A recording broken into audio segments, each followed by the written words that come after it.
amour, sagesse et justice sur vous, les êtres de lumière, les bénis de Yanzambi, les Bena Congo, les rois et les reines, les princes et les princesses. Merci pour votre passage, pour votre fidélité.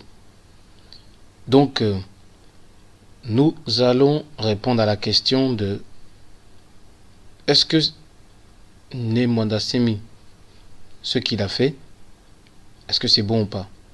Est-ce qu'il a bien fait de se lever contre Kabila? Bon, je me réjouis parce que, bon, comme je l'ai dit, hein, je suis l'actualité depuis peu. Et la plupart des gens qui se manifestent sur YouTube, la plupart des gens sont satisfaits de l'acte de Né Mwanda Semi, ce sage, comment voilà je l'appelle, ce sage homme et vaillant héros qui s'est levé et qui a manifesté son mécontentement, qui veut que Hippolyte Kanambwa et ses frères rentrent chez eux. Et il a bravé le slogan « Le Congo aux Congolais, le Rwanda aux Rwandais ». Et la majorité des personnes en sont satisfaits. Et bon, comme toujours, hein, il y en a qui ne sont pas satisfaits, qui disent qu'il n'aurait pas dû se lever, tout ça. Voilà, à cause de lui, il y a eu des morts et tout ça. Moi, j'aimerais leur dire une chose à ces personnes-là, plusieurs choses, mais je vais commencer à leur dire ces choses-là. Vous êtes bien marrants, vous, hein, parce que il a donné cette date il y a plus d'un mois, presque 2 mois même, je crois. Personne n'a parlé. Personne a essayé, en tout cas, à ma connaissance, hein, peut-être que je me trompe, mais personne a contesté. Je n'ai entendu personne dire oui, j'ai consulté Né Mwanda Semi, j'ai essayé de le raisonner pour lui dire non, laisse tomber, ou sinon attends, on va faire quelque chose ensemble pour pouvoir dégager Kabila et les Rwandais Tutsi. Personne. Tout le monde s'est tu. Chacun était dans son coin. Et ils étaient là en train de murmurer, chacun dans son coin. Ah, on va voir qu'est-ce qu'il va faire. On va voir. Hein? C'était ces personnes-là qui avaient déjà les pierres en poche, les pierres dans la poche, prêts à lapider Né Mwanda Semi s'il avait échoué dans ce combat. Honte à vous, les politiciens, les tribalistes et autres. Honte à vous. Parce qu'on se lève pour pouvoir sauver le pays, pour pouvoir stopper l'hémorragie meurtrière qu'il y a au Congo. Et vous, vous êtes là. Hein, vous ne prêtez pas main forte à celui qui a pris la décision de faire la révolution. Honte à vous. Ça, c'est la première chose que je voulais répondre aux détracteurs de Né Mwanda Semi. Deuxième chose que je voulais dire par rapport aux détracteurs de Né Mwanda Semi. Ceux qui disent que oui, il n'aurait pas dû se lever. Oui, non, on veut faire quoi? Les votes des je sais pas quoi là, les élections.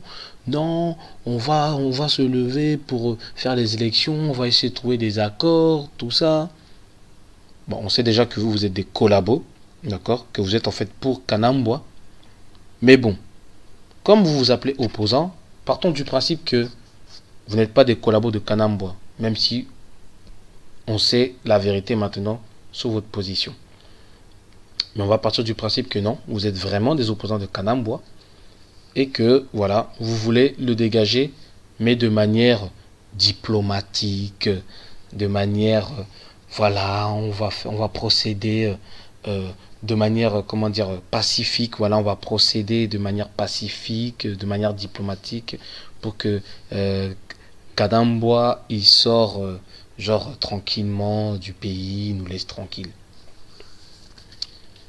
Donc en fait, ceux qui pensent comme ça, hein, Donc, si on se met dans le contexte maintenant de famille, d'accord? Donc, c'est-à-dire que toi, mon ami, moi, si toi, tu as une famille, d'accord? Tu as une maison, tu as une famille, une femme avec, disons, 6 enfants, une grande maison, une belle maison, avec plein de choses, des télés, tout ça. Donc ça veut dire que si moi je m'incruste chez toi, hein, je ramène deux trois gars à moi, hein, je m'incruste chez toi, je me pose chez toi, je décide de voler ta télé, je prends ta télé, j'ai dit à un de mes frères, j'appelle un de mes cousins, tiens prenez la télé chez le gars, on s'installe, on mange tout, on t'assujettit, on te dit va faire les courses, on va faire les courses. Dès que j'ai envie un peu de câlin, je vais violer ta femme devant toi. Toi, tu essaies de, hein, je te tabasse. Tes enfants, il y en a 6. Il y en a un qui commence à vouloir se rebeller. J'en tue un, j'en tue deux, j'en tue trois. Voilà, il te reste 3 enfants. Et toi, tu es là.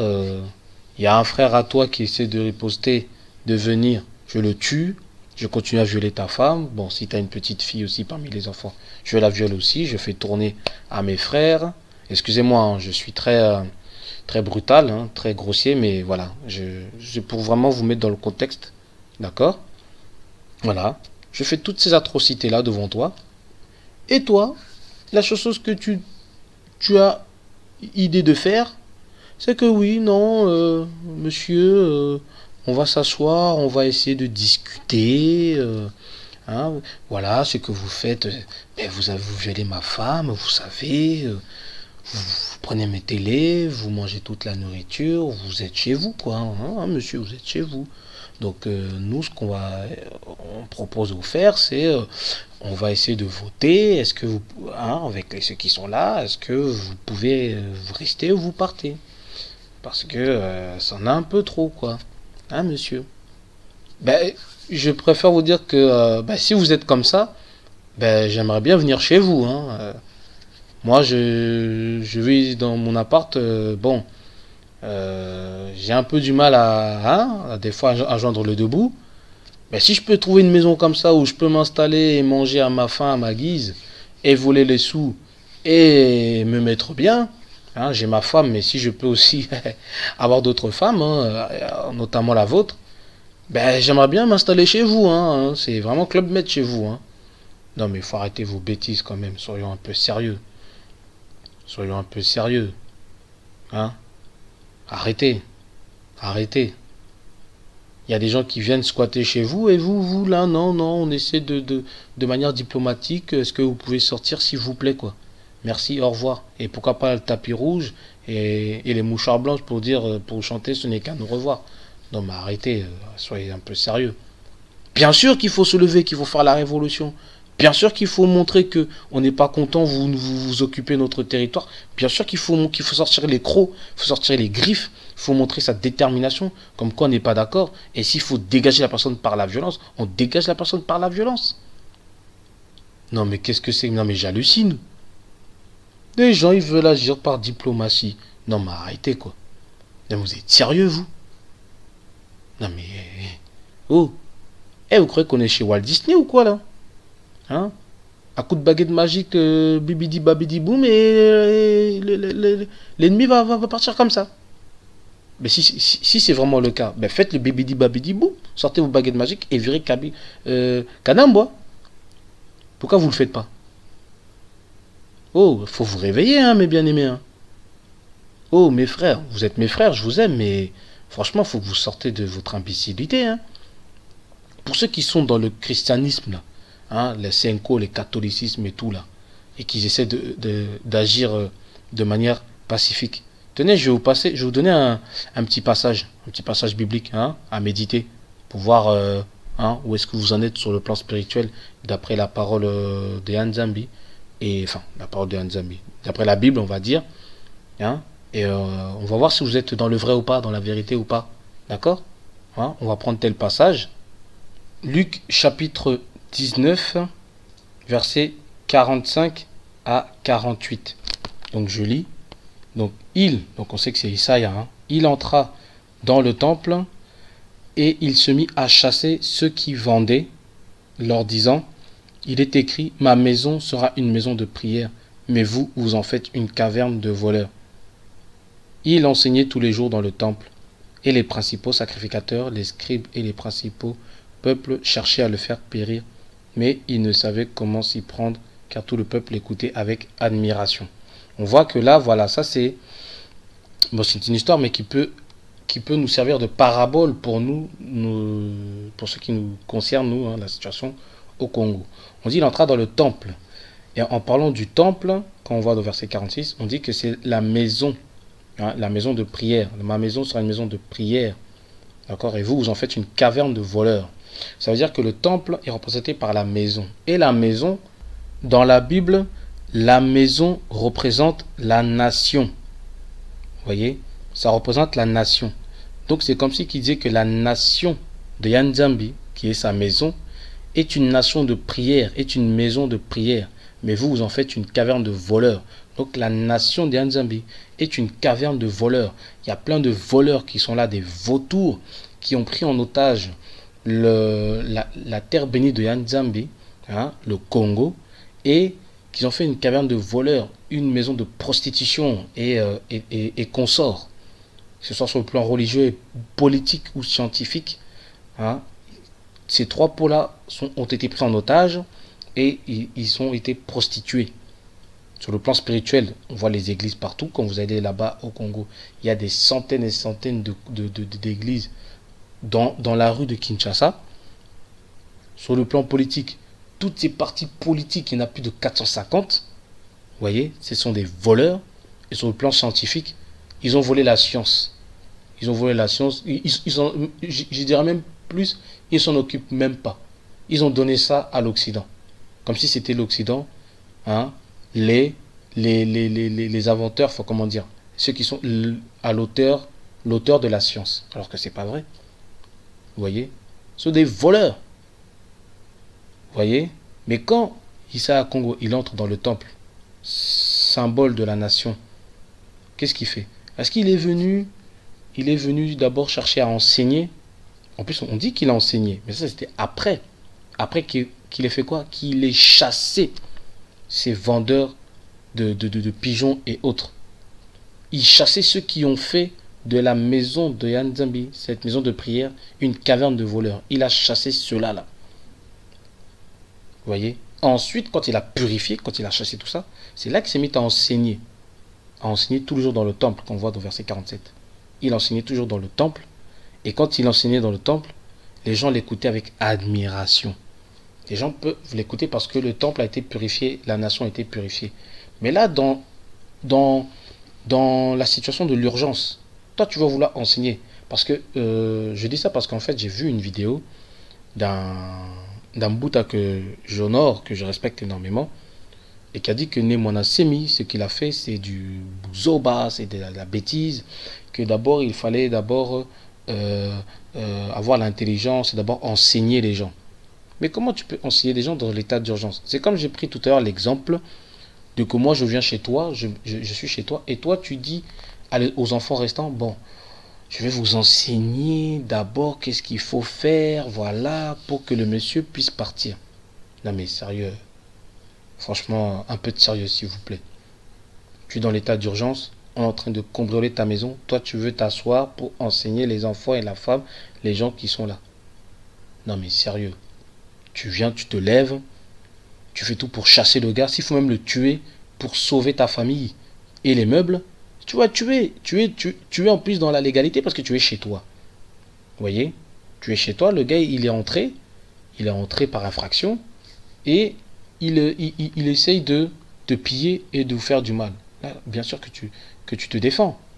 Bon, c'est vrai que le cas du Congo c'est un peu spécifique parce que j'ai fait une vidéo auparavant où j'ai parlé de l'accord qui n'a pas été respecté, ce qui fait que les occupants occupent en toute légitimité. Voilà. Mais il n'empêche pas qu'il faut trouver déjà une stratégie déjà pour récupérer cette légitimité qu'on a donnée à l'adversaire et puis après les chasser. Et la manière qu'il faut les chasser, c'est pas avec des politesses.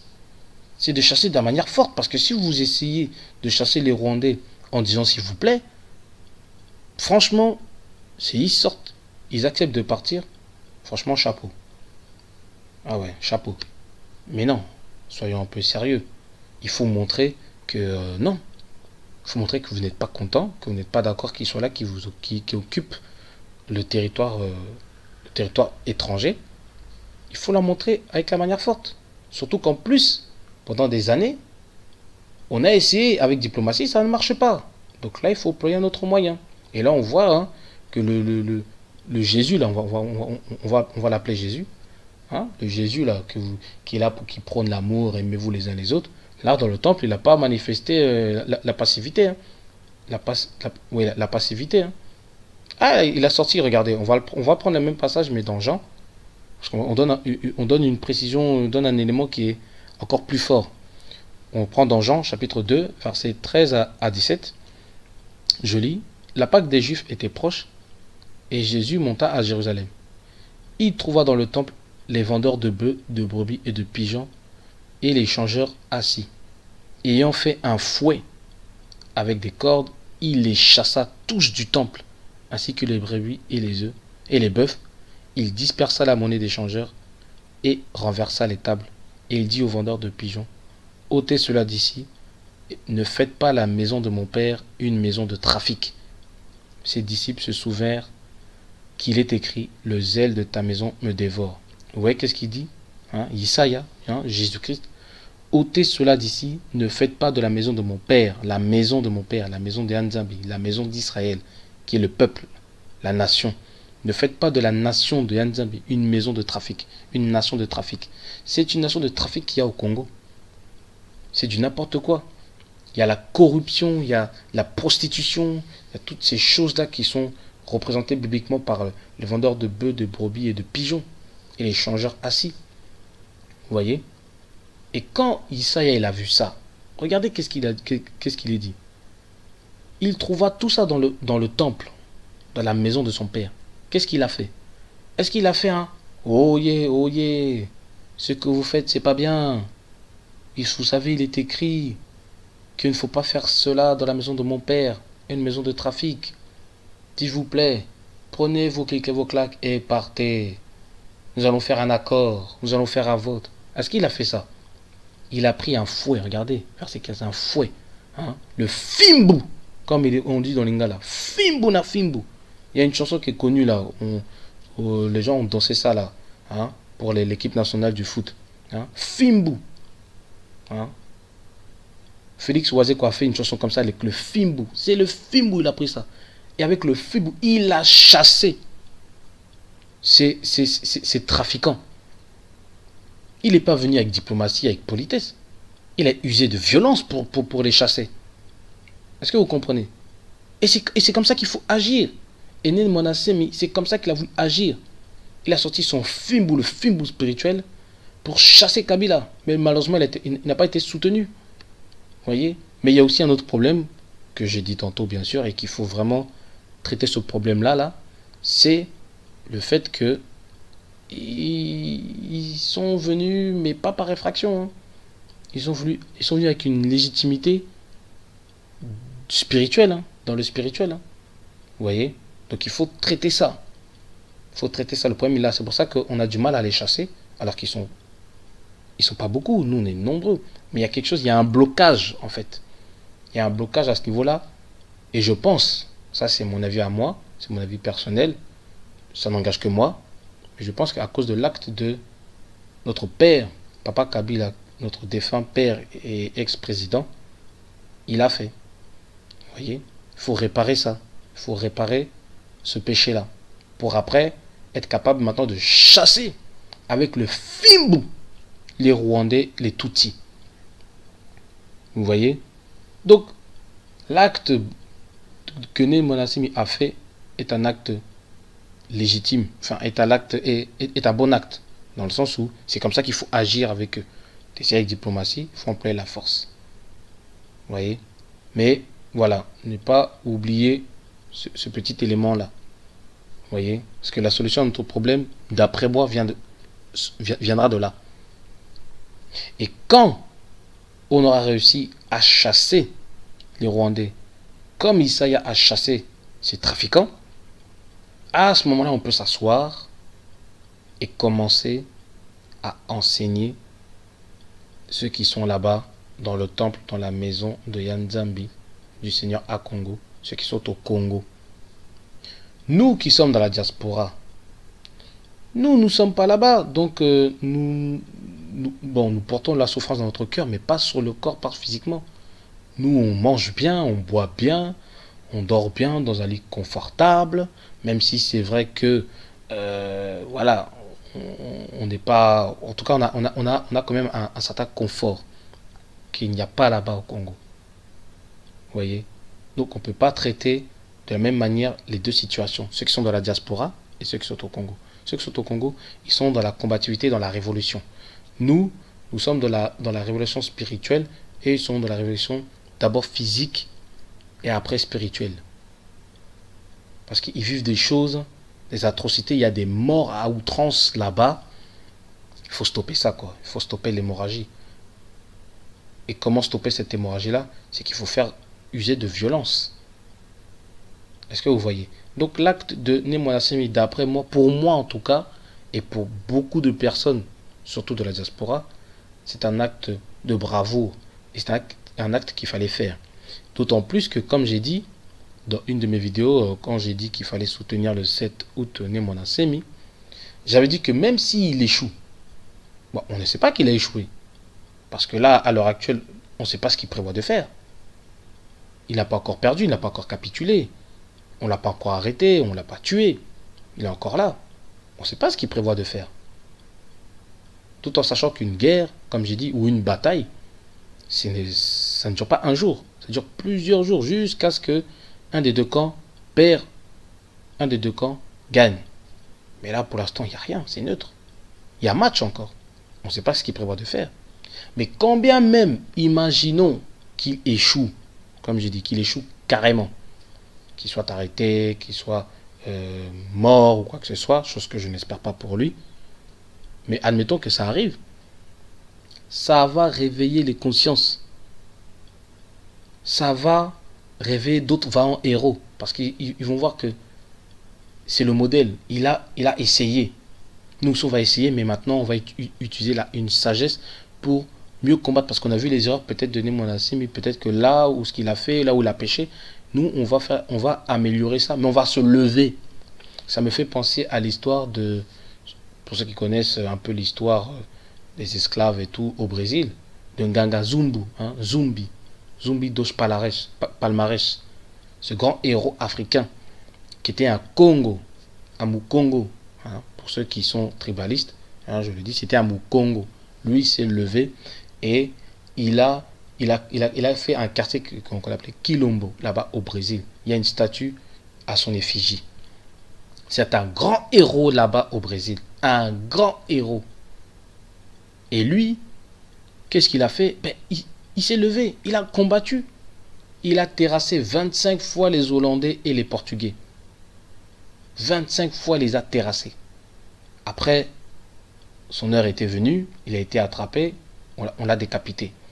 Mais sa mort, bien qu'après, bon, il était mort, ça n'a pas déstabilisé, ça n'a pas, comment dire, ça n'a pas désespéré ceux qui sont restés. Au contraire, jusqu'à aujourd'hui, on l'a en mémoire. Nganga Zumbu, hein, ou Zumbi dos Palmares. Vous regardez, et ben lui, c'est un héros. Et les gens prennent exemple sur lui pour perpétuer la combativité face à l'Occident. Est-ce que vous voyez?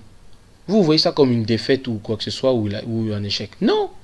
Au contraire, ça va réveiller l'esprit guerrier, l'esprit combatif, l'esprit héros, des vaillants héros qui sont au Congo même et dans la diaspora, pour montrer que c'est ça qu'il faut faire. Il faut combattre. Et dans un combat, dans une guerre, malheureusement, il y a des morts. Vous voyez? On n'a jamais vu un combat, une guerre, où il n'y a pas de morts. Même ceux qui ont gagné la guerre, les Américains ou je sais pas, les Français, il y a eu des morts. Dans la Seconde Guerre mondiale contre les Allemands, il y a eu des morts, mais ils ont gagné finalement la guerre. Il y a eu des morts. Donc, c'est pas fini. Il faut combattre. Il faut combattre l'ennemi. Mais, je rajoute ce petit paramètre-là, qu'il faut trouver comment retrouver cette légitimité qu'on a perdue, que les Rwandais ont, cette légitimité de nous assujettir au Congo à cause du serment non tenu de notre papa Kabila père. Voilà. Donc, à méditer, à réfléchir, à partager. Tout ça, c'est pour le bien de notre communauté, hein, de la nation Congo. D'accord? Le peuple Congo. C'est pour ça que nous intervenons, nous parlons, voilà, nous exposons notre avis, nos idées, nos thèses. C'est pas pour le but de se tirer dessus, pour dire voilà, moi je connais mieux que toi ou quoi que ce soit. Non, on est là pour trouver des solutions pour le salut de notre nation. Et j'essaye, du peu que je sais en tout cas, d'apporter ma pierre à l'édifice. En essayant de l'apporter avec sagesse et amour pour ma patrie. Voilà mes bien-aimés, mes êtres de lumière. Je n'oublie pas, hein, là, ce sont des vidéos que je fais spécialement pour le Congo. Mais je n'oublie pas le combat du peuple noir en général dans le monde entier. Hein, en pensant aux Antilles. Bonjour les Antilles.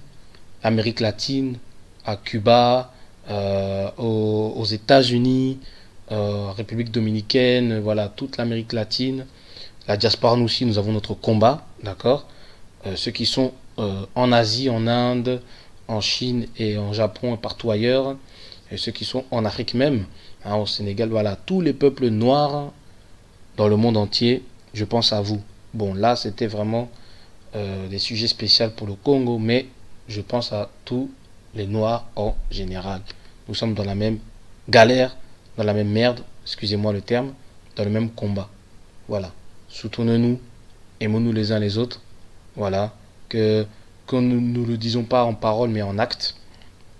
Et voilà. Et nous, la victoire nous tendra la main. Ainsi s'achève ma vidéo. Je vous dis paix, amour, sagesse et justice sur vous. Soyez infiniment bénis. Et un double honneur et gloire au Seigneur à Congo. Soyez infiniment bénis, mes frères et sœurs. RDC, basala kafeti na mawaya motote.